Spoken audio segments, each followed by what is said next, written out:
Hello everyone, thanks for giving me a lot of love in my previous video. So I decided to recreate in a long form. Every day I start my day with making food and cleaning my home. You guys have a lot of queries about microbiology course, so I decided to answer all of them. First most asked question was how to get admission in microbiology. Some entrance exams like JANPAS and CUET provide you government colleges, but अगर आपको private से करना है तो आप कर सकते हो। मैंने भी प्राइवेट से करा क्योंकि मेरे घर के पास में पड़ता था।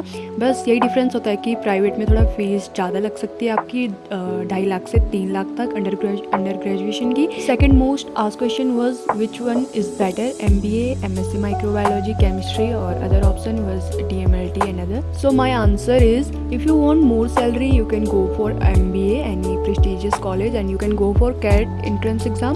बट अगर आपको रिसर्च फील्ड में जाना है तो आप आ सकते हैं लाइफ साइंस में। आप UG के बाद PG कीजिए, देन PhD के लिए अप्लाई कीजिए। Next question was microbiology and biotechnology क्या सेम है?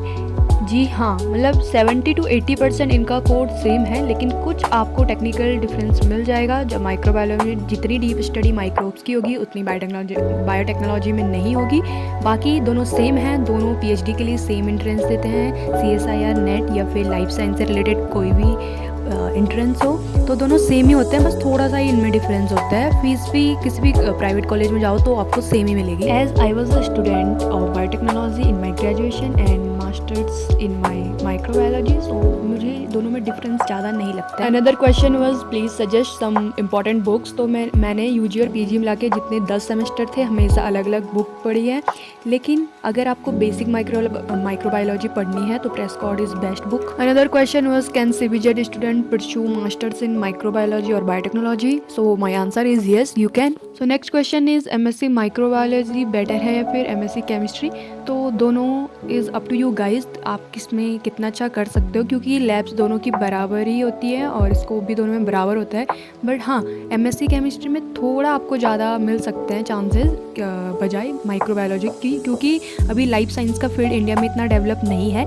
MSc केमिस्ट्री के आपको बहुत सारे ऑप्शन मिल जाएंगे, बट माइक्रो के थोड़ा कम मिलेंगे। नेक्स्ट क्वेश्चन वाज क्या बस अंडर ग्रेजुएशन के बाद जॉब मिल सकती है या फिर PG भी करना पड़ता है? तो दोस्तों ये आप पे है कि आप कितना टाइम इन्वेस्ट करना चाहते हो लाइफ साइंस के फील्ड में। जॉब तो आपको मिल जाएगी, लेकिन स्टार्टिंग बहुत कम सैलरी से होगी, 12, 13, 15 हज़ार तक। लेकिन अगर आप PG करते हो तो आपको ठीक ठाक सैलरी मिल जाएगी 15 से 20 हज़ार तक। अगर आप PhD करना चाहते हो तो फिर आपको JRF भी मिल जाती है। अगर आप JRF क्लियर कर देते हो तो इट्स बेटर कि अगर आप PhD नहीं भी करते तो आप एटलीस्ट मास्टर तो करिए। साथ ही जब भी आपको थोड़ा भी ब्रेक मिलता है, सेमेस्टर ब्रेक या हॉलीडे कुछ भी होता है, तो आप मैक्सिमम इंटर्नशिप करने की कोशिश करें, ऑनलाइन ऑफलाइन। इससे आपकी स्किल डेवलप होगी, आपका प्रैक्टिकल नॉलेज बढ़ेगा और आपकी CV भी इनहेंस होगी। Another question was which topic is best for your dissertation?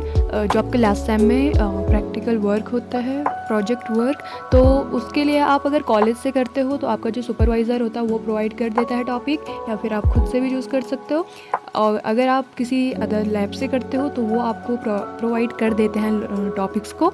और जैसे मैं अभी CSIR से कर रही हूँ, यहाँ की बहुत सारी चीज़ें मुझे प्राइवेट रखनी है, मैं डिस्क्लोज नहीं कर सकती हूँ, लेकिन हाँ मेरे 2 टॉपिक में अभी काम कर रही हूँ और इनकी मुझे थीसिस बनानी है। प्लस जुलाई एंड तक हमारा एक रिसर्च पेपर भी पब्लिश हो जाएगा। तो अगर आप किसी अच्छी लैब से डिसर्टेशन कर रहे हैं तो साथ ही आप अपना पेपर भी पब्लिश कर सकते हैं with the help of supervisor. Now let's talk about the entrance exam for masters. IIT JEM is best for IIT entrance, और इसके अलावा CUET UG के बाद PG भी होता है, और ऐसे बहुत सारे गवर्नमेंट कॉलेज के लिए आप अप्लाई कर सकते हो। प्लस अगर आप प्राइवेट से ही करना चाहते हो तो ये भी एक अच्छा ऑप्शन है। प्राइवेट में बहुत सारे कॉलेजेस में अच्छी प्लेसमेंट भी हो जाती है लाइफ साइंस में।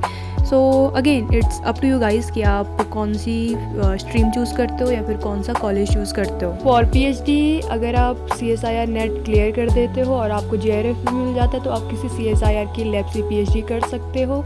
और अगर इसके अलावा बहुत सारे बाकी एंट्रेंस एग्ज़ाम भी होते हैं, उसके थ्रू भी आप PhD कर सकते हो। अगर आप JRF नहीं मिलता है तो आप असिस्टेंट प्रोफेसर भी बन सकते हो, बस नेट क्लियर करके। तो ये एक बहुत बड़ी अपॉर्चुनिटी है।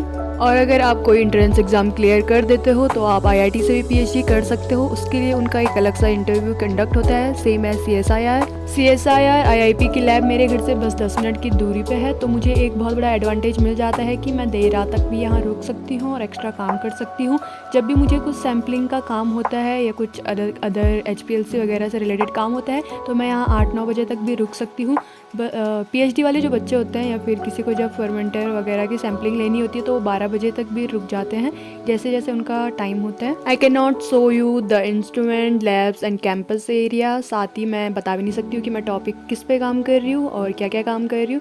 बट हाँ, मंडी वेस्ट पे एक मेजर प्रोजेक्ट है माइक्रोबायोलॉजी में, जिस पे बहुत सारे प्रोजेक्ट में लोग हैं और पीएचडी में बच्चे भी काम करते हैं, उसी में थोड़ा बहुत काम है। और नेक्स्ट टॉपिक जब मेरी थीसिस आ जाएगी मैं तब बताऊंगी दोस्तों। मैक्सिमम टाइम सुबह से शाम तक मेरा लैब में बीत जाता है, कभी कभी तो थोड़ी ज़्यादा रात भी हो जाती है, बट इट्स ओके। फिर मैं अपने सैंपल लेके सारी लैब क्लीन करके हम घर चले जाते हैं और मेरे जो भी सीनियर हैं वो बहुत सपोर्टिव हैं, तो इससे बहुत हेल्प हो जाती है। Thank you for watching guys. अभी भी कुछ क्वेश्चन है तो कमेंट सेक्शन में ज़रूर सेंड करें। Bye bye.